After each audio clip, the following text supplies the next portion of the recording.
even if you have weapons, if you have technologies, you could be very weak if you have not this ability to sacrifice your life to defend your values, your family, your nation. And I'm not sure if contemporary Europe is ready for such a confrontation.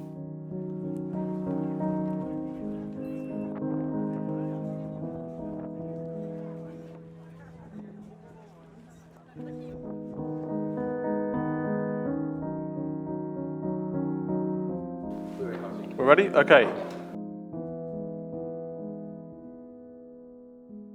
Thank you so much, Prime Minister, for joining us. Let's talk about some of the tensions between Poland and the European Union at the moment. Obviously, we all know Poland has taken in more than 1 million Ukrainian refugees in this crisis. You're obviously doing almost 2 million. Almost 2 million. You're doing a lot to help Ukraine, both militarily and through refugees. And at the same time, the European Parliament voted to continue its sanctions on Poland. How does this make you feel as a Polish politician? As a Polish politician, I used to a situation like this, that the world is injustice, I can say. So we are ready to fight. We are brave enough to make, in a way, opposition to those real enemies. Of course, it is something which we feel is injustice. Tomorrow probably will be 2 million refugees directly from Ukraine to Poland, plus 1.5 million probably those Ukrainians who came before. But it's not bad because they are familiar with the country and they work. They are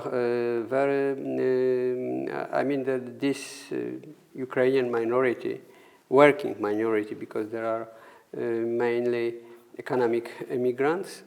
They help us to welcome those 2 millions in a way. So, but altogether we have like 3.5 million of Ukrainians in Poland. So it's about almost 10% of the population. So it's serious, I can say, compared to the migration crisis from 2015-16, when during 2 years more than 1 million of refugees came to Europe of different kind. I mean, the refugees of different kinds. Some of them probably were war refugees. Some of them, or probably majority, was economic migrants, and there are differences, as you know, between them, of different culture and different goals, I can say. Those from Ukraine are different. They are war refugees, and of course the separate part is this economic immigrants, and they are from similar culture, and so from this point of view, it's easier for us probably to organize this miracle, because it's something which I can call an organized miracle. What happened, that during 3 weeks we welcomed 2 million refugees without really serious crisis. Of course, there are some problems. It's horrible as a fact, 2 million migrants during a few weeks, but I think that people, I mean the Poles, Ukrainians, all together, our institutions, non-governmental organizations, local government, state institutions, new institutions we developed during last 6 years when we are in power. We established a variety of new different institutions which are now very, very useful. Like the civil defense, new troops we organize, or the non-governmental organization which are supported by the state and so on. So it was a miracle, I can say, that organized to some extent, but based on the activity and of the people. So we, in a way, we survived this crisis during first 3 weeks. But compared to what you said, that the European Union is so different in cooperation, I can say. Of course, there are some officials from European Commission. They are coming, they are visiting our boundary, the places where the refugees are gathered, and so on. But there is no real material support, I can say. There are some talks, there are some promises, I can say, but we are spending our money, we are organizing our people, and we are trying to do our best in this situation. And on the other hand, as you mentioned, we have still these sanctions against Poland, which are motivated strictly political. There is no other reason for sanction against Poland from European Union institutions, only because of political reasons and political differences between our government, which is different than majority of governments, most of governments in European Union. So what is your message to the EU or the EU politicians who want these sanctions to continue? The message, firstly, is to think independently than the mainstream of European Union, I can say, because I think that European Union have to find a new solutions, a new way. Anyway, even more. The whole geopolitical system of contemporary world has to be changed, because there is something absolutely new, a new factor, real changing factor. The very aggressive, unpredictable, and uncontrolled, aggressive imperial with nuclear power, nuclear weapon. And this is something which is changing the situation all the time. So also the European Union should be changed. And I think that the Great Britain probably is different because it's much more independent. There are differences also in culture. I mean, your culture is probably different vis-à-vis the challenges we are witnessing now. European Union is, I think, culturally and politically is in very deep crisis. They have no army, maybe France. It's a little bit different because of different tradition. So they are not able to defend themselves. Economically, they were dependent on China or on Russia because it was, it was easy to make some businesses with them.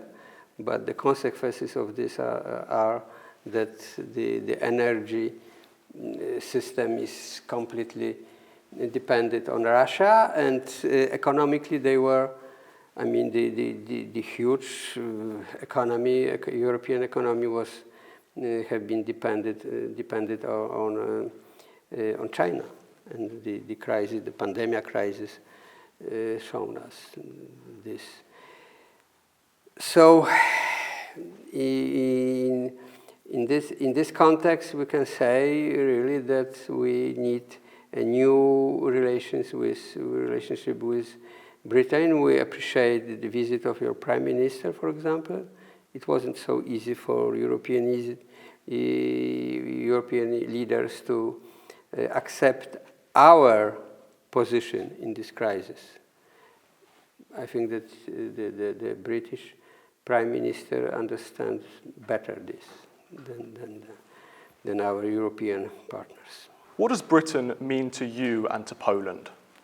Britain in general. Fantastic culture, a long tradition, and very thorough experiences after the Second World War. Do you get memories of Margaret Thatcher and her support for the Solidarity movement? I know you were in that movement yourself in the 80s. I remember it, yeah. So we appreciate it. But we were, as I said, very disappointed after the Second World War, because what happened, we won the war together with our alliance, British also, and then we were betrayed, and we spent 45 years in communist camp as a prisoners, so we were really disappointed. But we appreciated, of course, the Margaret Thatcher government and the approach, and also we remember Ronald Reagan. And as you said, the Solidarity movement and these changes in this part of Europe was very important for us, and it was started here in Poland. Yeah, that's Absolutely, and she came to Poland and she made her fantastic speech in 1988. And many Polish people say, well, her and, as rightly, Ronald Reagan helped free Europe from the Soviet Union's tyranny. And since Poland left the Soviet Union and became free, Britain has also cooperated with Poland in NATO as well. And more recently, of course, in Ukraine, there has been other military cooperation. Is Britain the leading ally for Poland in Europe? It's important. There is also a new coalition. I mean, London, Warsaw, and Kiev. Yeah, something new. And this is because Britain, Great Britain, is now independent from the European Union, of course. And so it's easier for us now, I mean Poland, in some respects, in some aspects, to build a coalition with Britain. That's for sure. Yeah. Do you see Britain as your closest ally when you compare to France and to Germany and to other leading nations? It's different, I can say, because we are in European Union, which is important coalition for us, but very, very difficult sometimes, and there is a lot of tensions. But France and Germans are still the important players, of course, in European Union. So, but as you know, there are some tensions, and there is a lot of difficulties between in our relationships.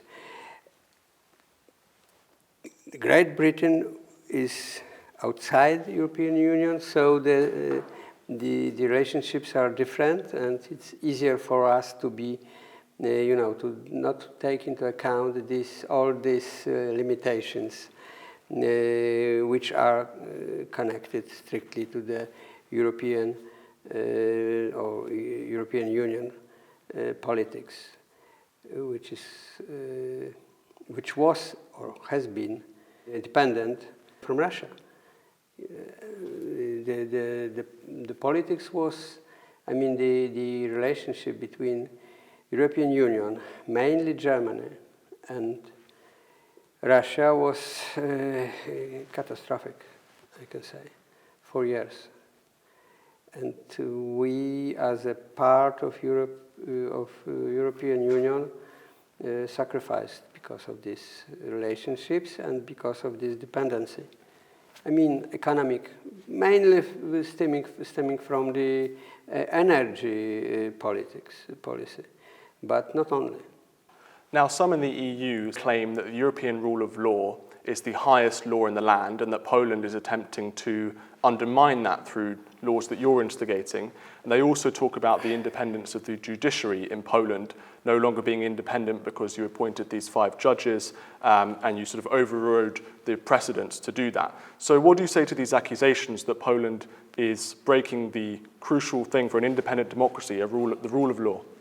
Those accusations are not true, because they are based on absolutely wrong assumptions. All the changes with all the reforms we introduced in our country are based on similar models from different countries, from Spain, Austria, Germany. For example, the judges, which are chosen by politicians. The same you can find in German system or in Spanish system. So there is no differences. The difference is that they don't want to allow to do Poland, because the Polish government is of different kind that other governments. We are much more focused on our tradition. Yeah, we are conservative. We believe in a nation, not chauvinistic nation, but the nation based on our culture and tradition. And we are a little bit different. Yeah, we believe in some conservative institutions like family. As a very thorough conclusion, we can add that what is going on in Ukraine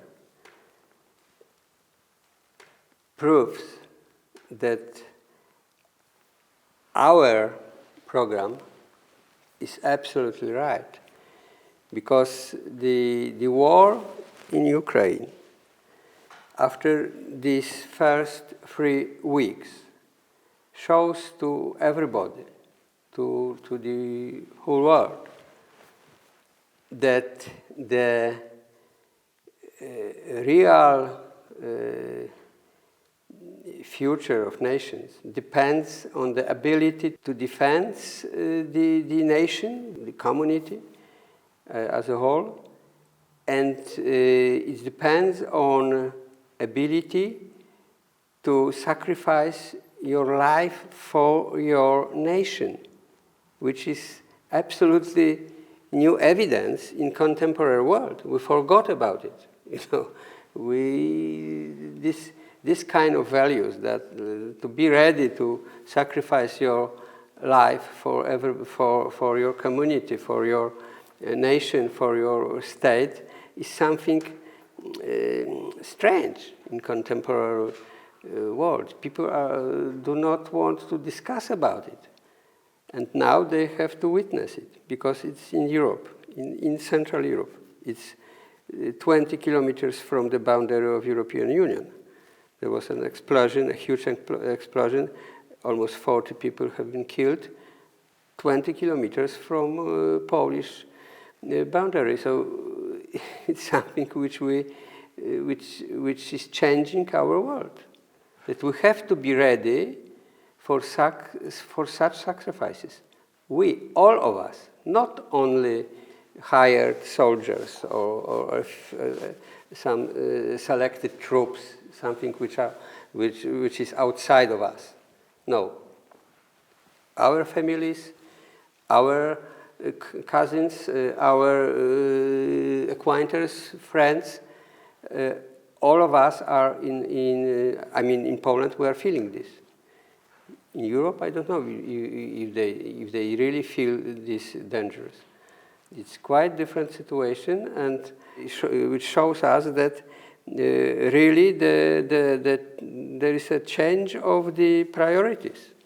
Now, you talk about the differences between the EU and Poland, or Western Europe, I should say, really, and Poland. And you talk about these sanctions being politically motivated from the European Union. For sure. So do you view, and again, really interesting answer about sort of whether people are prepared to fight for their country. Do you think that the EU has become too woke, too decadent? Do you think that people are willing to fight for their own country? I don't know if it's this feeling exists. If this feeling exists in your country, I even don't know if this feeling really exists in Poland. But we are in the process of changing. We were witnessing these values, like to be ready to die for someone, for something. and to sacrifice your life as something which is rather characteristic for the museums, not for the real life. And now there is a change. So I don't know if your society is ready. I know that there are some there are some aspects of British culture which are close to this kind of thinking, yeah? Or the patriotic feelings which we know mostly from American films, that they have, the American culture have this kind of, and also probably British, so we can also probably think about the Anglo-Saxon culture, which is more similar to Polish approach than probably to those decadent European values. Well, this is what I wanted to ask about, was in France and Germany and other places in Europe who are sanctioning you, do you feel they've become too decadent or too woke? I think that they are. This is a long process. They lost their feeling of what is important really in the life of nations. They have lost it years ago, I think. The first visible crisis was probably after the war, where they were so focused on some leftist or communist ideas, and Europe, of course, they were still the Christian tradition, to some extent, and also the European Union, or the first European institution, have been built by people from the political circle of Christian Democrats, so that's for sure. But there was the first changes, the pro-decadent, or there was post-modernistic thinking or idea, and these different kinds of Marxism were very popular amongst intellectuals in Europe. There were the first visible signs of these changes. Of course, and probably the weakness of Europe is stemming probably from this tradition, I can say, generally speaking. The European institutions are not ready to build any effective opposition to the danger from the East. So Poland has had a difficult 20th century. I think everyone could admit this. You had a huge amount of oppression from both. But our 19th century was even more difficult. Well, I didn't know that. Okay. But there was partitions in Poland, so we were not independent at all. So. But in living memory, you had people who lived under communism. I mean, you lived under communist rule, and you had, of course, Hitler's invasion of Poland as well, which murdered millions and millions and millions. And therefore, history must be in the minds of Poles today when you're looking at the current crisis and the invasion of Ukraine by Russia. Germany has announced that they will be rearming. So they're spending 100 billion euros on defense. They're going up to 3%. Obviously, you've got Russia on the other side. They're rearming. Is this a concern for Poland? No, it's not a concern. I think that the changes are required. Are important, and the changes in the European Union and also in Germany.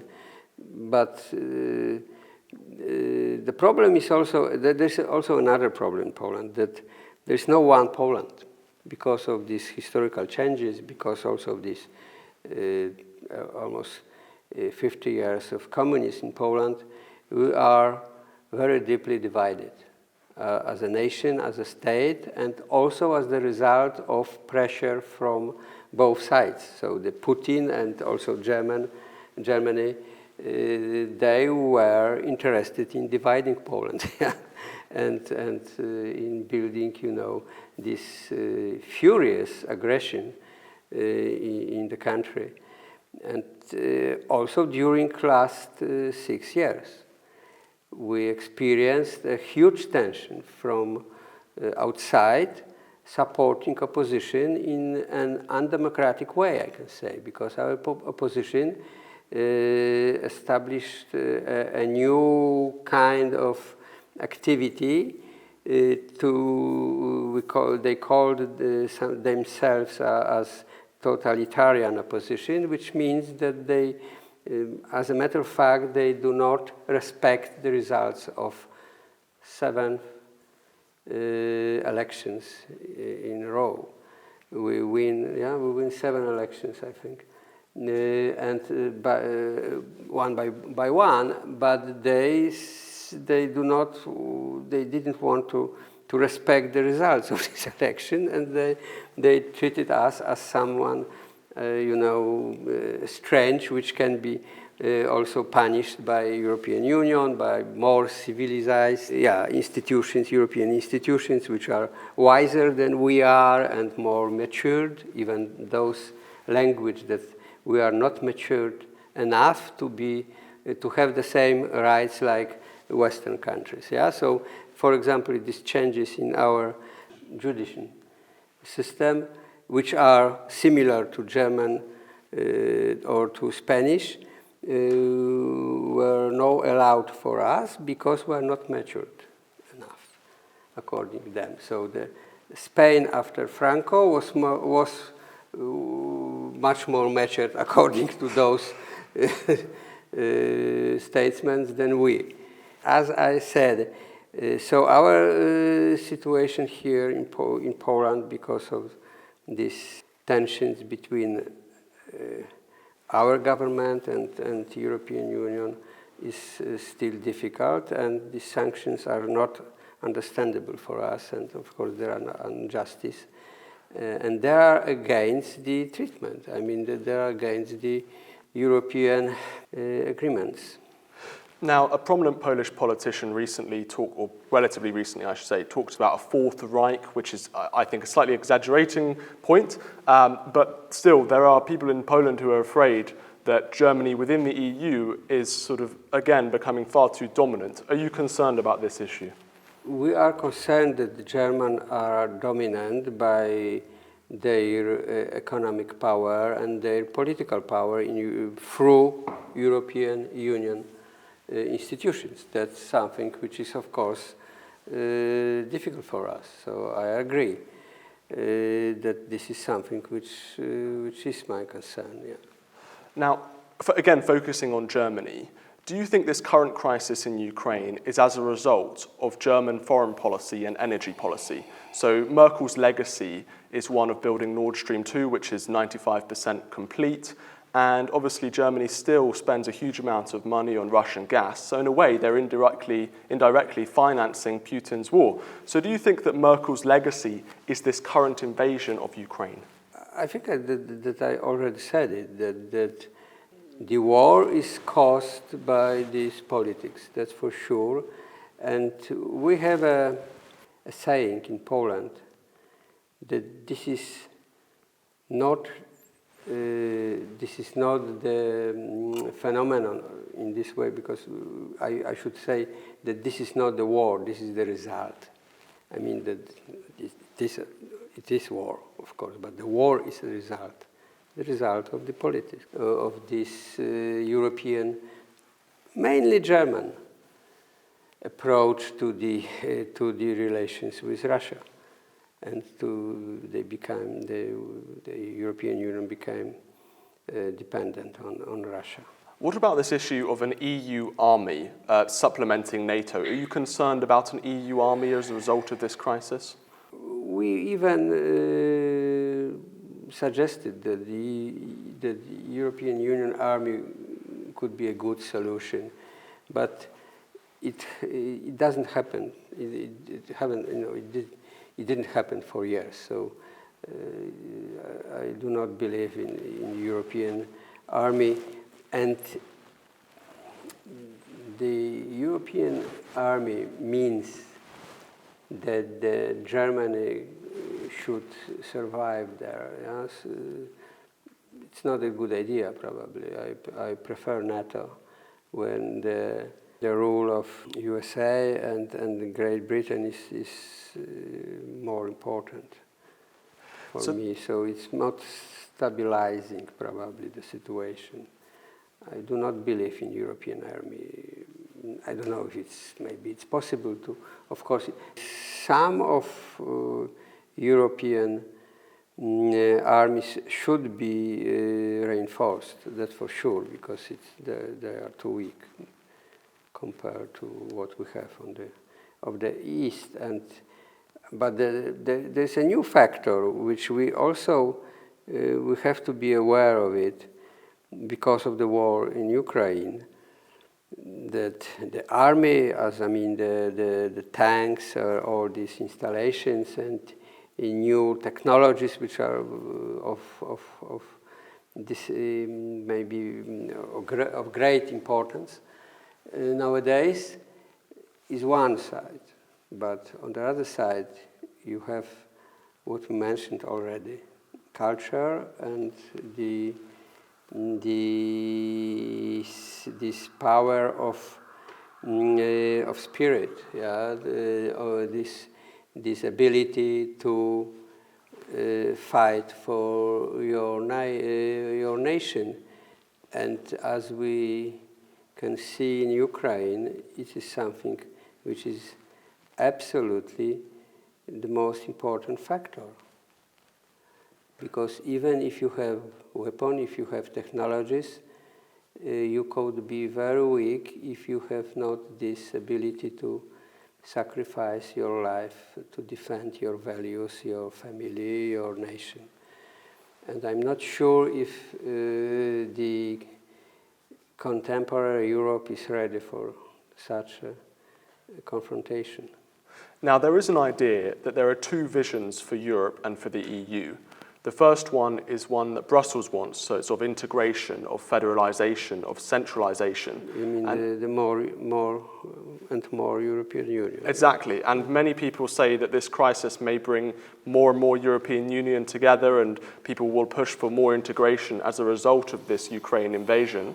And then there's this other vision, perhaps Poland and Hungary and other Central Eastern European countries have, one of national sovereignty, one of economic cooperation, but not necessarily centralization and more European Union. Are you concerned that this crisis will be used to further this first idea that I talked about? I don't think so. Of course, this vision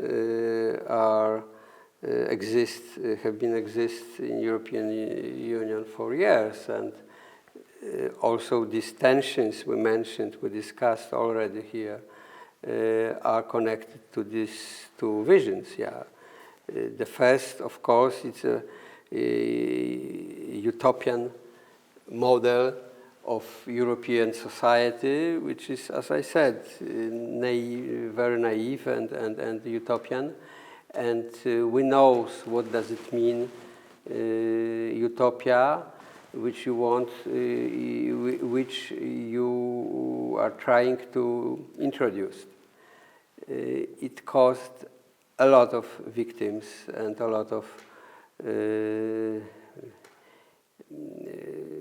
really horrible things, and like communism, 100 million victims.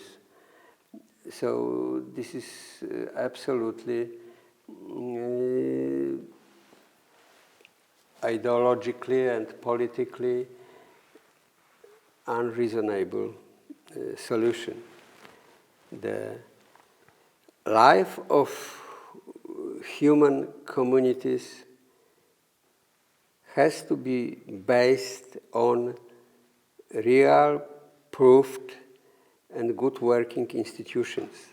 And so this utopia of European culture, European society is only the ideological vision. Politically motivated, of course, because a lot of group of interest are interested to introduce it. Yeah, it's based on some ideologies, based on some progressive interest, and so on and so on. But it's stupid. It's something which is utopian,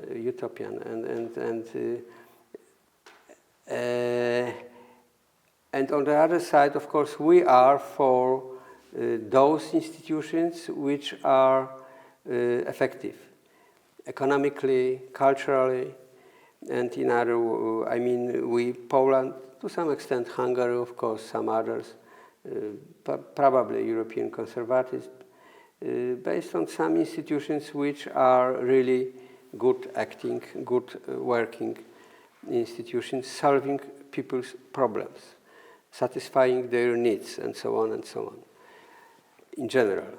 And what we observed in Ukraine, conclusions, if we can say about conclusions after 3 weeks, I can say again, it proved that the real hierarchy of values and priorities based on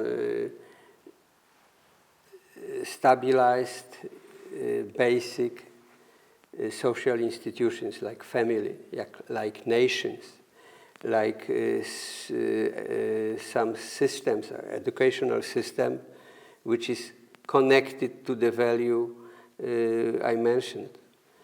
These are something which is most effective for not only for satisfying people's needs, but also for surviving and defending our sovereignty, independence, and for building a perspective, any perspective of developing, and so on.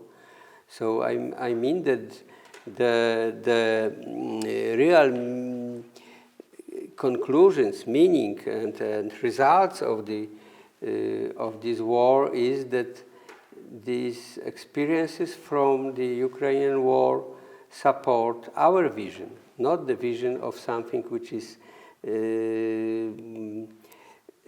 artificial, which is not non-effective, and it's naive in their assumptions. Now, some people in the EU would accuse Poland's vision and Hungary's vision of the future of Europe of being one that is authoritarian, one that is far right, and one that is divisive. And we cannot face Putin as a divided European Union, as a divided Europe. What do you say to this argument? But you mean that we are dividing Europe by... And that your vision for Europe is one of authoritarianism and nationalism. What does nationalism? We believe in Europe composed of independent nations, which means also independent cultures, but we believe in exchange, of course, and with cooperation, economically, culturally, but not by imposing one culture on another. We believe in partnership, in a real partnership, which means also intolerance, not authoritarian approach. Because if we prefer the respect towards our national culture, which means that we are tolerant also in front of versus other cultures and other nations. We are against artificial social engineering and some utopian models, because we survived, we almost survived, we sacrifices, we experienced such models. So that's why we are against all these experiments, ideological experiments in the West. And we do not believe in European society.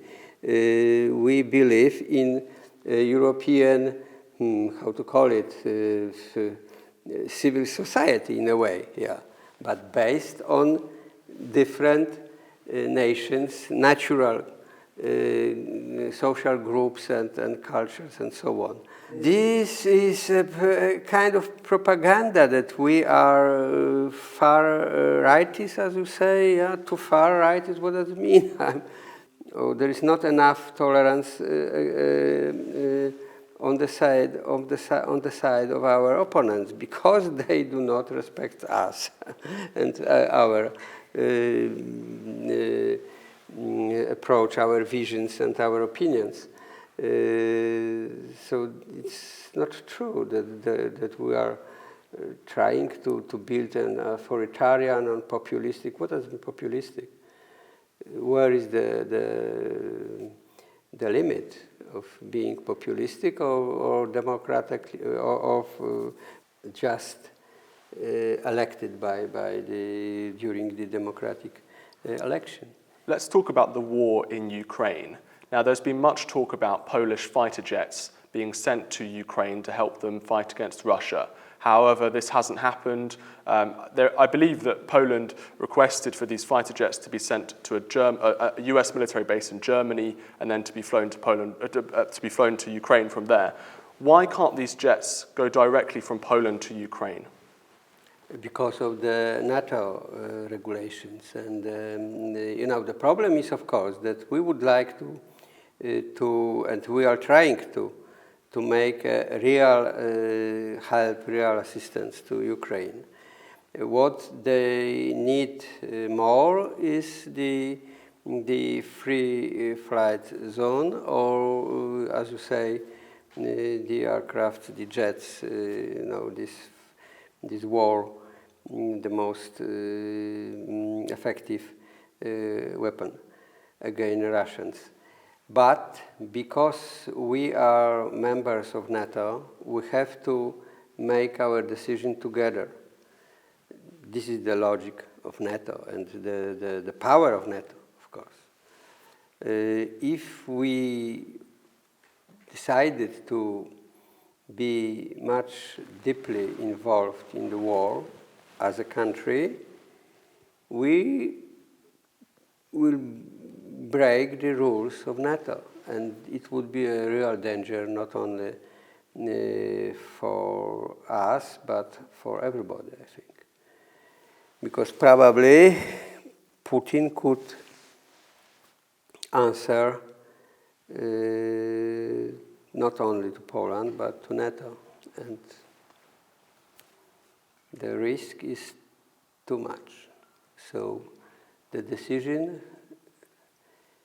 must be taken by everybody, I mean the NATO as a whole. We can't break this. Of course, it's sorrow. It's difficult for me to express it because we have every day in TV we can watch the children, people, civilians, which are shot by this aggressor. It's horrible, but we can't break some limits. What we are doing now, and the visit of our Prime Minister and Deputy Prime Minister, our political leader Kaczyński, and two other Prime Ministers from Czech Republic and Slovenia, it was an attempt to push limits forwards a little bit, to be more brave in it. But we can't do it separately. We have to build a coalition. As I said, the NATO is a better coalition in this respect for us than European Union, but we also would like to build a European coalition inside European Union. We have a lot of discussions, tensions, quarrels, and we still witness the huge difference between our approach, I mean Poland and some other countries, and the other part of European Union in this approach. But anyway, we are trying to build the coalition also inside the European Union. despite this problem, tensions, and misunderstanding of if there is only misunderstanding, I think that there are also real differences in interests. You mentioned a no-fly zone earlier, and there are concerns in the West that this could lead to a direct war with Russia, who is a nuclear-armed power. Are you concerned about World War III? Yes, I am. Of course, everybody can be concerned about it. And as a politician from the country which is close to Russia, we have also the common boundary on the north, as you know. So we are aware of the danger. But we also believe that we have to change now because of this war in Ukraine. And also because of the fact that this war is a kind of a new type of war. I still coming back to this new factor for me, which is the ability to defend your state as a citizen, not only as a soldier, but everybody. You know, there is no crowds of Ukrainian men escaping to Poland. There are their wives, their mothers, their children, first of all, and we are happy that we can accept them and help them and to offer them our houses. But men are in Ukraine and defend, coming back to the culture and differences between culture and institutions.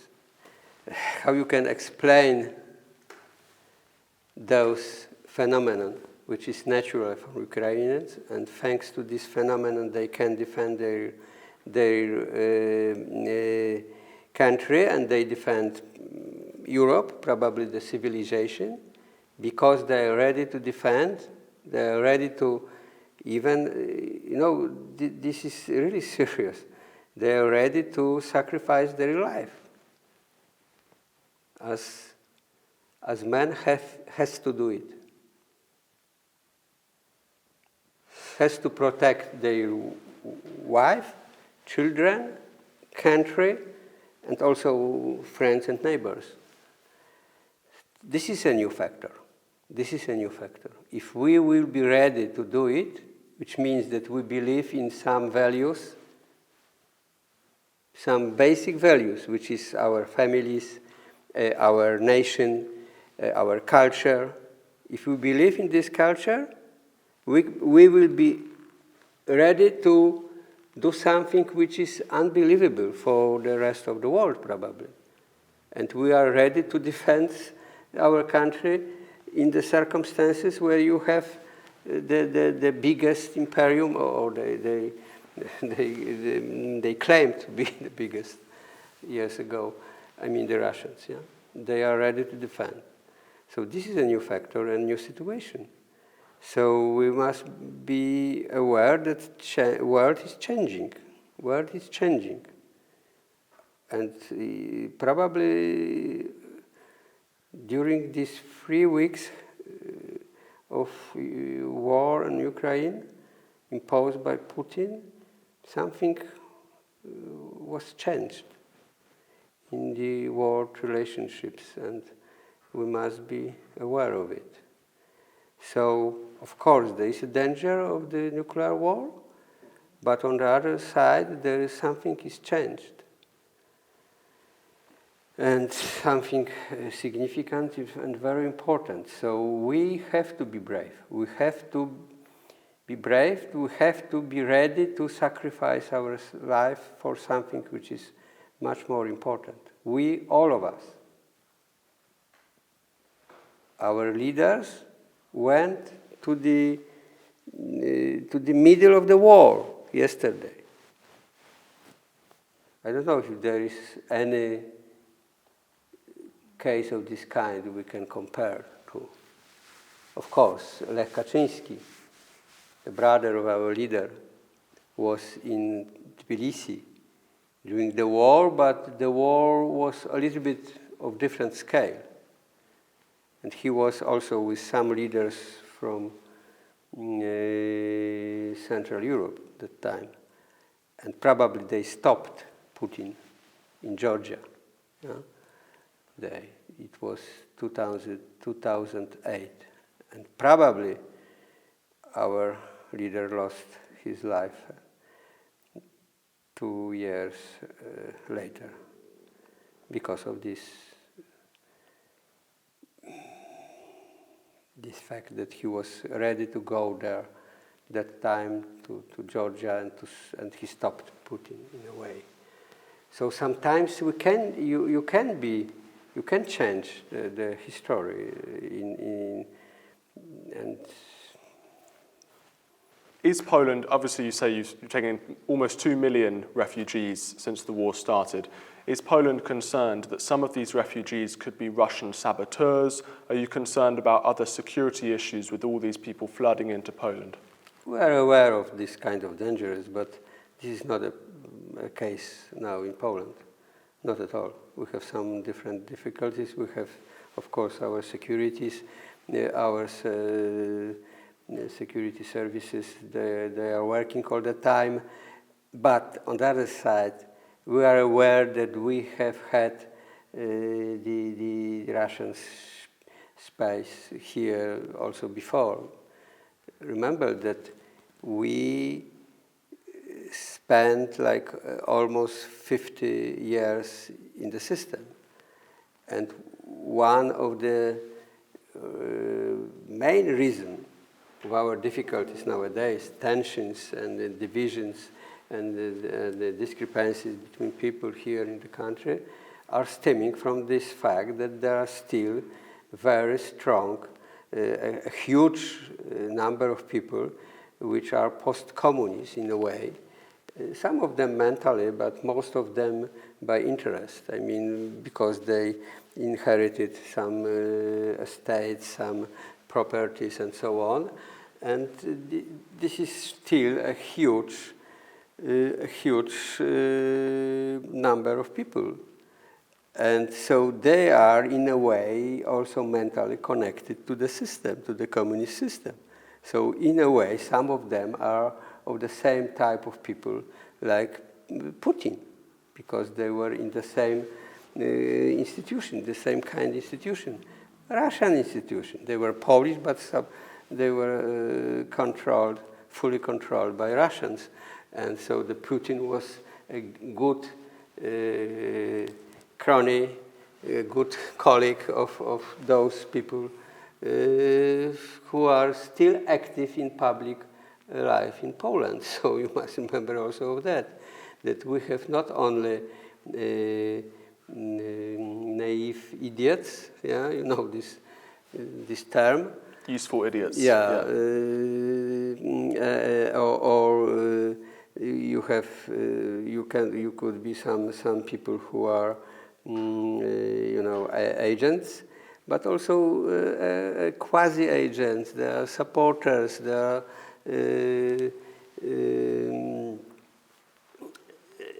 people of this kind, yeah, which supporting in many ways Russians. But now this is not the main problem for us.